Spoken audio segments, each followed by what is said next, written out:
Hello everyone and welcome to chapter 8 of TMUA Simplified. In this we will be doing integration. In the last chapter we covered differentiation, so in this we will be doing integration. Now what is indefinite integration? Let's start. Indefinite integration is a reverse process of differentiation, or it is also called anti-differentiation. Right. So the symbol for integration is this. So if I say this, right, and if I say f dash x dx, this is nothing but fx plus c. So whenever we differentiate a function, we get f dash x. So if I integrate it and we put a dx, there is a reason why we put a dx here that I'll cover in the next section. But as for now, you understand that if I integrate the derivative of a function, then it is nothing but the original function plus. So it's a reverse process of differentiation. This is what you have to understand. Now I know that for x to the power n, if fx is x to the power n, so f dash x is n of x to the power n minus 1, right? So similarly, this is the derivative. Now, as a result, you should remember that if we have to integrate x to the power n dx, this means integration of x to the power n will give me x to the power n plus 1 divided by n plus 1 as a reverse process. We put a constant because I know derivative of a constant is 0. So, when we integrate, so we have to put a constant because if I differentiate, say, x square, it is 2x. But if I differentiate x square plus 5, then also it is 2x. So that's why I have to put a c when I integrate. It's a constant because I don't know whether initially I differentiated x to the power n plus 1 upon n plus 1 only, or the expression plus a constant, right? So this is something which you have to remember, right? Because again I'm writing it down and telling you, if I have a function fx is equal to x square plus 2, so the derivative of this is 2x, right? And if I say fx is equal to x square plus 6, the derivative of this also is 2x. And if I say fx is equal to x square, so the derivative of this also is 2x. So when the derivative of something is 2x, so the integration of that will be, as I integrate using this product, or you can say x square, right? But I have to put a constant because I don't know whether I was differentiating x square plus 2 or x square plus 6 or simply x square, right? So that's why putting a constant is essential in indefinite integration. For definite, it is not, because definite will give me a exact number, right? So this is what indefinite integration is. Now let's move on to definite integration. Now definite integration has a meaning to it. What is the meaning of different integration? Now let's understand, because whatever I am explaining, it makes sense for definite integration only. For indefinite, it does not make a lot of sense. So whenever I integrate a function, suppose I have a curve of a function like this and I'm integrating it. So integration from say a to b. So it means that I am finding area under the curve from a to b, this entire area. This is what the meaning of integration is when it comes to definite integration.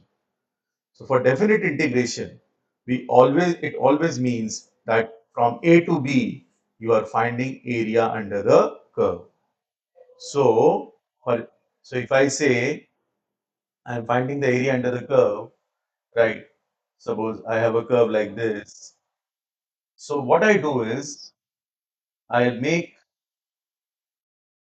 small rectangles of width dx, and I try to find their area. For example, I take a very small strip of this, and considering that it's a perfect angle approximately, suppose this is dx, and this is the value of function fx. At x, the value is fx. So the area of rectangle is length into breadth.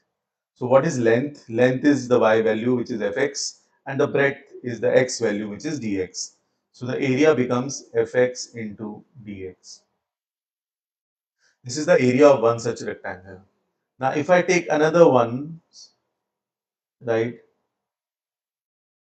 so the area of this will be, right, f of x, say, plus delta x into dx, or you can say delta x. Let's put it delta x here. So this is how we'll keep on adding all the rectangles, and then approximately it gives me area from A to B. This is the meaning of definite integration. So it is basically we are finding the area under the curve from A to B. So that's why we write it as, right, since because area is fx dx. Now you know why dx is there, because fx into delta x. So when I say it's very small, so I'll put it as dx. So this is the area. This means integrating, that means summation, summing from A to B. This is the meaning of definite integration. So definite integration means nothing but area under the curve, as I've just explained. So please understand this thoroughly, that whenever we integrate a function from limit a to b, right, then we are doing nothing but we are finding the area of that function under the curve, or under the curve of that function from a to b. This is the meaning of it, right? Oh. So if I so it's how do we calculate it, right? So it is simple, very simple, right? If I say a to b uh, fx dx, right? So suppose, so it means nothing but some other function, say g, because on integration I'll get another function. So g of b upper limit minus g of a, the lower limit. So if I integrate a function fx and I get another function, say gx, so I will just put the limits in that. So it will give me a number, right, on putting. So it's a give me a definite area like 20 square units, 30 square units. So this is not indefinite anymore. So it gives me a definite value, right? Okay. This is the meaning of it. Now let's understand few properties of definite integration. First is, if I have a to b fx dx, and this is same as a to b ft dt. That means on changing just a variable, the area won't change. As if I put x as t and I differentiate, so dx by dt will be 1, or dx by dt will be 1. So dx is nothing but equal to dt. So if I put x in place of t, so dx becomes dt, and limits will also be same, because if I put a here, so t now will be a, and if I put a b here, it will be b. So it hardly matters, right, if I am differentiating this function with respect to t. So if x is t, then dx is dt, right? And I can substitute x by t in the function, and then dx can be replaced with dt. Limits will also be same, because if I put the lower limit for x as a, so the lower limit for t is also a, and if I put the upper limit for x as b, then the upper limit for t is also b. So this is the first property. Second property is if a to b fx dx, this is same as minus. So if I change the limit, if I go in the opposite direction, say from b to a, then it reverses. Only the sign will change. So minus of fx dx. This is the second property. Then third property is if I have integrating from a to c fx dx, a to b fx dx, such that there is a point C which is between a and b, then I can split it into two integration a to c fx dx. The function should be continuous, but yeah, it should be continuous in the interval. That means there should not be any break in the curve. And then from c to b fx, so I can break it. It's like, suppose I have to find the area under the curve from a to b. So I can find from a to c and then from c to b, provided provided there should not be any break in the curve. It should be a continuous function.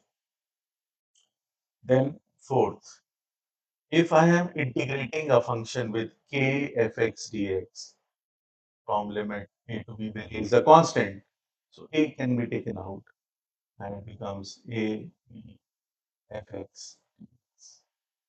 Simple. And then if we have combination of two functions from a to b, say fx plus minus gx dx, so it can be written as a to b fx plus minus a to b gx. But the same cannot be done for multiplication and division. It can only be done for addition and subtraction. So these are some of the properties of definite integration, which you have to remember. For example, suppose just to give you one how to solve it, like if I say from 2 to 5, what is the integration of x cube dx? So I just told you how to tackle x to the power n.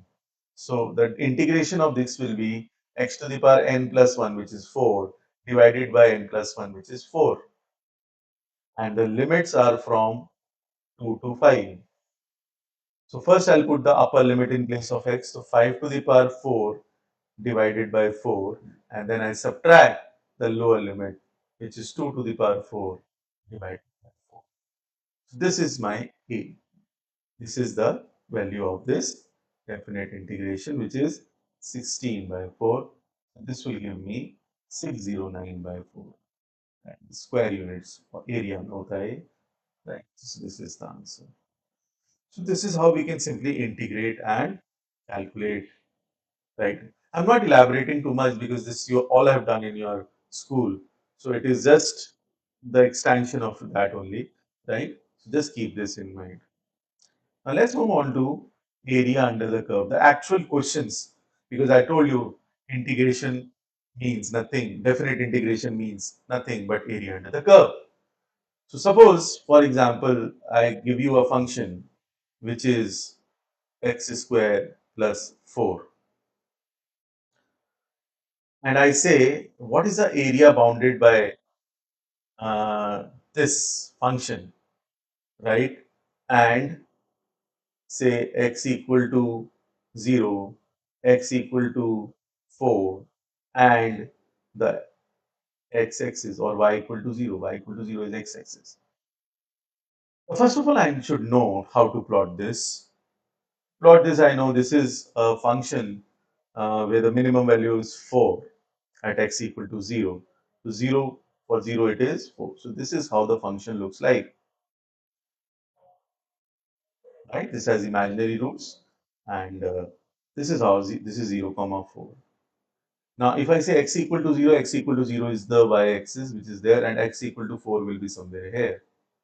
And this is my x-axis which is y equal to 0. So the area is this. So I have to find the area under the curve. So to find the area under the curve, what I need to do is I have to just integrate from what is the lower limit for x 0. See, since I'm taking the area on the x-axis, so it will be limit is of x 0 to 4 fx dx, which is x square plus 4 dx.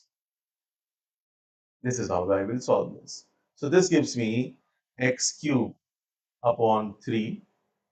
This is the integration of x square, and that of 4 will be 4x. 4x to the power 0 I can write, so x to the power 0 plus 1 upon 0 plus 1 is 4x only, and limit from 0 to 4. So if I put a 4, so it gives me 4 cubes, 64 by 3 plus 16, and if I minus 0 plus 0, that's 0 only. X in place of x, if I put 0, it will be 0 only. So this gives me 64 plus 48 is 112 upon 3. That is the answer. So this is the process, and these are the type of questions which have come in TMUA earlier. So just keep a track how to find area under the curve, right? Okay. Just to give you one more example, one more case, like suppose I integrate a function from 2 to 3 x square minus 5x plus 6 dx. So this is one definite integration. Now let's find it. So it gives me x cube by 3 minus 5x square by 2 plus 6x. This is the integration of it. Now I'll put the upper limit and I'll subtract the lower limit from it. Upper limit will give me 3 cube, 27 by 3, yeah, it's 9, minus 5 into 9 by 2, plus 6 into 3, 18, minus 2 cube, 8 by 3, minus 5 into 2 square, 5, 10, plus 6 into 2, 12. This is what I have got. So this gives me 27 minus 45 by 2 minus 8 by 3 plus 2. So this gives me 9 by 2 minus this is 8 by 3. This is 14 by 3. If I take the LCM 6, so this gives me 27 minus 28. So 27 minus 28 is minus 1 by 6. So as a definite integration, the value is minus 1 by 6. The curve of this would look like this. So I know why it is coming as negative. That also I'll explain, because this part from 2 to 3, it is under the curve, under the x-axis. So that's why the value is coming out to be negative. But that is that for definite integration, the answer will be minus 1 by 6. But when I say area under the curve, so it can't be negative. So make sure you take a positive value. So area under the curve, because since it is below the x-axis, so it will be 1 by 6 because I am taking mod. So if I am integrating it as a definite integration, the equation x square minus 5x plus 6, so the answer will be minus 1 by 6. But if the question says what is the area under the curve, and it is not minus 1 by 6, it is 1 by 6 because area cannot be negative. So this is something which you should remember. Let's move on to the last thing in this chapter, and that is the concept of trapezoidal sum. Now, if I have a curve, like suppose any curve which is say concaving down, and suppose I have this area from A to B. So the approximate area of this, the exact area will be A by B. See, this is fx, fx dx. This is the exact area. But sometimes if I make a trapezium joining these 2 points, then the areas of this trapezium is an approximate area of the same function. So it's an approximation case where I just make a trapezium by joining the initial and the final point and then find the area. But here what they ask is, always remember that since this curve was concaving down, so in case of curve, concaving down, always remember area will be the exact area will be greater than the area of trapezium. So it underestimates the area, underestimates the area. This is how in TMUA these kind of questions have been there. And similarly, if the curve is say concaving up like this, and I have to find the area from A to B, and if I join it, so the area of trapezium will give you approximate area. So A to B fx dx now will be less than this area. This is the exact area, and trapezium area include this dotted part also. This will be less than area of trapezium. So the trapezoidal area overestimates the area. This is something which you have to understand. This is very easy, not very difficult. Just approximately if we use a trapezium to calculate area for a given function. So either it underestimates or overestimates depending on here the curve is concaving up. So concaving up, it overestimates the trapezoidal area is more than the actual area, so it overestimates. And when it's concaving down, the trapezoidal area underestimates the actual area since it is less than the actual, right? So these are the things in which are there are so many things in integration, but for TMUA, whatever I've just told you, this is very, very important. Just keep all this in mind, right? Take care. Have a nice day.